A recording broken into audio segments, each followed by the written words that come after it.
Ayant passé toute mon enfance auprès de ma mère, j'ai très tôt compris la quintessence de cette parole de sagesse. Paglaïri, oui, l'homme est certes le chef du ménage dans nos sociétés, celui qui apporte sécurité, protection et providence. Mais la femme est celle qui ajoute une plus-value à ses actions. Elle bâtit, organise, éduque, s'inquiète, s'indigne, se ravise, oriente, bref, elle est l'équilibre même de toute chose. Les années passées auprès de ma mère à apprendre à être une épouse et une mère m'ont permis de réaliser que pour autonomiser les femmes, il faut qu'elles aient des sources de revenus durables.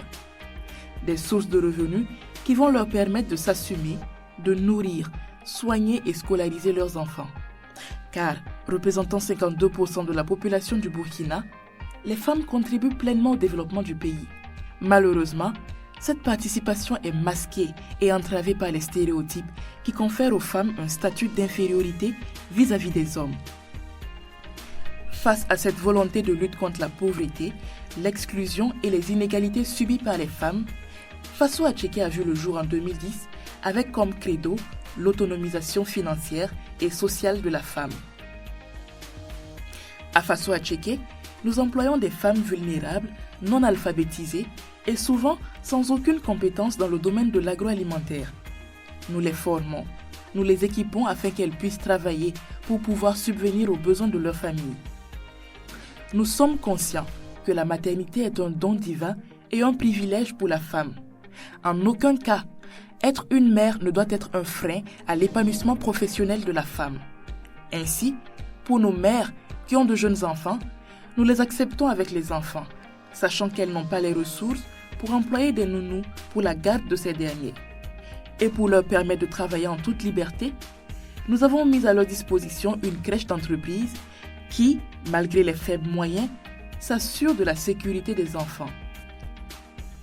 Nous leur offrons un emploi sécurisé avec une assurance sociale et une assurance maladie, un repas journalier, des formations professionnelles et des sensibilisations diverses sur la gestion du temps, le management de leur ménage, mais aussi nous abordons des thématiques cruciales comme les bonnes pratiques nutritionnelles ou la santé et l'hygiène sexuelle.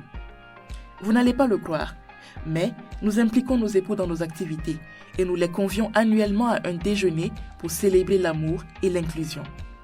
Conscients des défis, nous, femmes de Faso Acheke, avons fait le choix d'associer nos époux dans notre lutte pour notre autonomisation. Nous voulons d'une autonomisation consensuelle, utile à notre famille et à notre pays, car la famille n'est-elle pas la cellule de base de la société? Comme le dit cet adage africain, un seul doigt ne se lave pas la figure. Ainsi, Faso Acheke a besoin d'une équipe et d'un réseau pour lui permettre de mener à bien sa mission.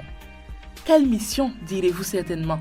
Eh bien, cette mission portée par le père de la révolution burkinabé, qui est de produire et de consommer local. Voilà pourquoi nous entreprenons depuis des années maintenant la production locale de la matière première avec un réseau de 7 organisations de producteurs à qui nous assurons des services divers comme des formations, la facilitation de l'accès au crédit et un marché stable et rémunérateur. Avec une équipe bien dynamique, motivée et déterminée à relever le défi de contribuer à l'amélioration de la sécurité alimentaire par la production locale, Faso Acheke œuvre dans la transition alimentaire grâce à une agriculture contractuelle agroécologique. La certification de nos produits par l'Agence burkinabé de la normalisation rassure les consommateurs de la qualité et du sérieux mis dans la production.